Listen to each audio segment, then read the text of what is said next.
Howdy there guys, welcome back to Edgar TV, where today we're going to look at the roles and responsibilities of a professional dart player. Now it's key to remember, being a good dart player, or being a great dart player, is only part of being a professional dart player. There are so many other elements that come to it other than just throwing the darts at the board. And there's things that you're going to need to consider. Things that if you are at home right now thinking, I'd like to be a professional dart player, take note of these things in this video. And if you are like a fan, someone who enjoys the game, enjoy the insight. There's going to be plenty more insight and insightful videos coming here on Edgar TV on the insight section of this YouTube channel. If you're enjoying them, make sure you subscribe and go check out these other insightful contents. The first thing is to remember that professional dart players are not employed or employees. They are classed as sort of subcontractors or self-employed contractors. By that means that you are responsible for your own tax. So that means getting yourself an accountant could be vital, but learning how to do things like bookkeeping, learning what is a tax deductible, but also keeping track of this. Yes, the money hits your bank. You've won a first round of a Pro Tour, you get £750, but now you've got to do the paperwork that goes with that. That's £750 minus your transport and your hotels, etc., etc.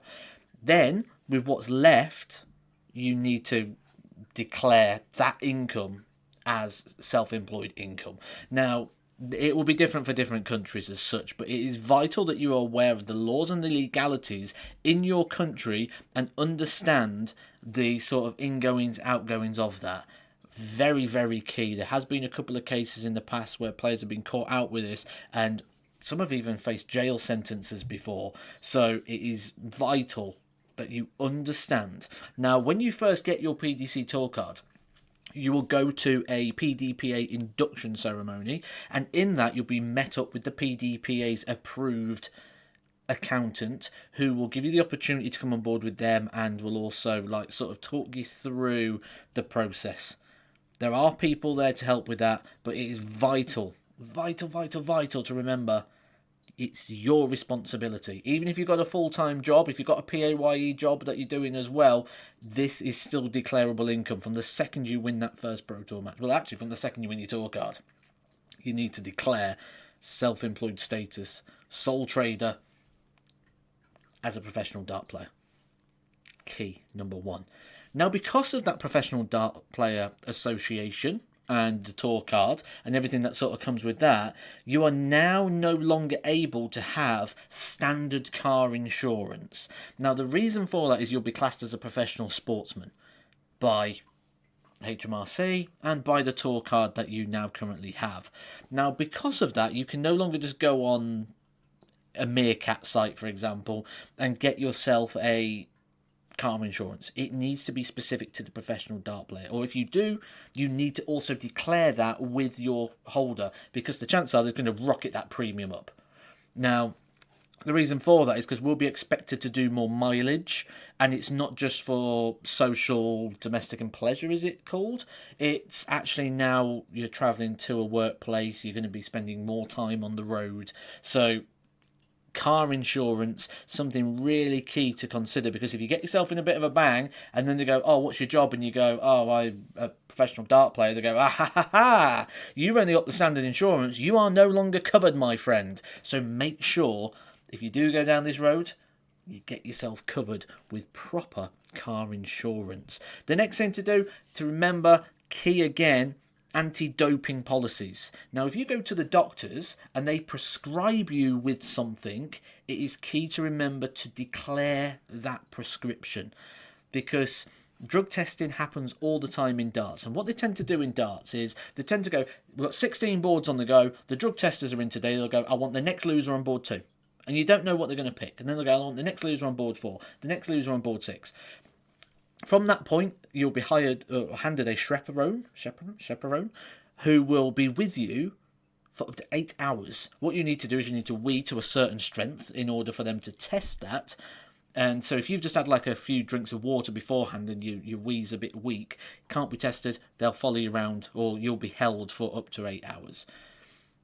Now, This testing as well can happen just at your house. It can randomly turn up this window during the day. I believe it's like 11 till 3 o'clock where they can just come to your door and randomly test you. I don't know anyone within darts that has had that happen to them, but I know in other sports it has. And it's the same organisation that regulate darts that regulate the other sports as well. So I wouldn't be surprised if it has happened. I've just not been made aware that it's happened to anybody. So it's key to remember to declare all those, to make sure that the ingredients in it aren't against regulations, and to prove that you got a prescription. There's no point in like something coming up afterwards and going, we had this in your system, and you go, oh yeah, but I was prescribed that. Declare it first. Be ahead of the game. I'll come back to that in a minute. Declare it first. Don't declare it after. Number 4, gambling. Spoke about this before. You are a professional player. That means you can no longer bet on anything darts related. Lakeside's on. WDF World Championship. Oh, I fancy a dabble. No, it's darts. You're a professional player. It is now classed as insider information. Now, there has been a couple of cases where people have been sort of caught out having bets. Everybody gets caught with this. There is millions of pounds that are invested into the integrity of the sport. No one gets away with it. There's been cases where players in the past have sort of been caught out when they've been having a little dabble on things. We've seen fines. If you watch this channel, you'd have seen people get caught straight away from having a punt on things. You are not allowed to do it. And that goes for everybody, whether you go to Q School, Women's Series, Challenge Tour, Development Tour, Pro Tour, whatever it is, you are bound by DRA regulation, which means you are no longer allowed to place any bets on any darting activity. So, a little bit of a pre-warning there. If you are going to Q School because you go, I want to go to Q School, see how I get on, be aware that then if the World Match Play comes on and you have a bet on it, you are potentially open to a fine. It even goes as far as potential criminal activity. Classed as insider information. Even if you only go to Q School, pick up no points, don't ever go to a Pro Tour, you still can't bet on it because you're classed as a PDPA member. So just be very, very aware of those. Now, when I said before about declaring it early, you're also responsible for declaring any form of contact. I had a couple of people, certainly when I played in things like the World Championships, I would get contacts from people saying, we'd like to get you involved in this scenario. Screenshot it, block it, report it. Because you don't want anything coming. Do not respond, report it straight away. By doing that, you cover yourself from any sort of potential allegation.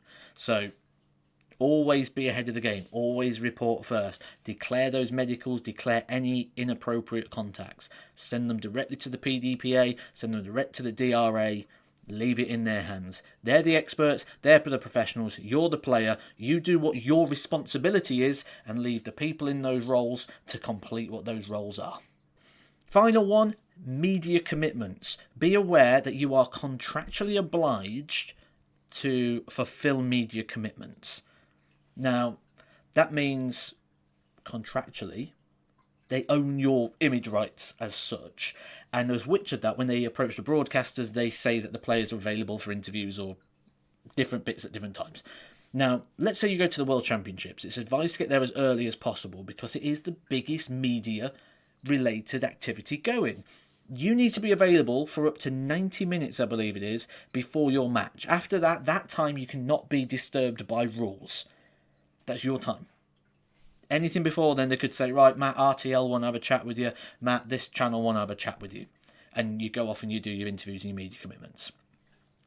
That happens after the game as well. So after the game, you are contractually obliged to provide media commitments to a media scrum or media scramble, where all the different YouTube channels, radios, podcasts, all those sort of things will come around and ask questions. If you watch like Online Darts, for example, with Phil Bars, that's where he is in that sort of media scramble that sort of goes through that sort of setting. That is contractually obliged, and even if you lose. So if I was to lose a game, and something really interesting happened in the game, and RTL as a broadcaster, for example, or Phil Bars, or they went, right, we really want to interview that player, Remember the Raymond van Barneveld interview when he meant to have retired at the World Championship after he lost and he appeared on Sky Sports? The broadcaster said, "We want to speak to Raymond." It's contractually obliged to do so. You are allowed a cooling off period, but that cooling off period cannot exceed 20 minutes.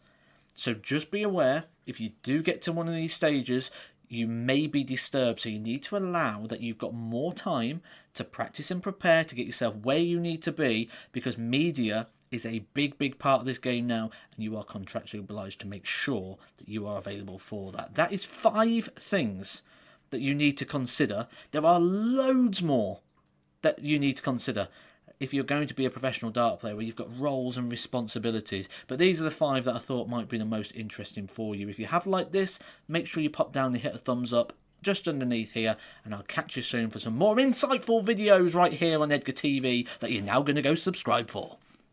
Edgar TV.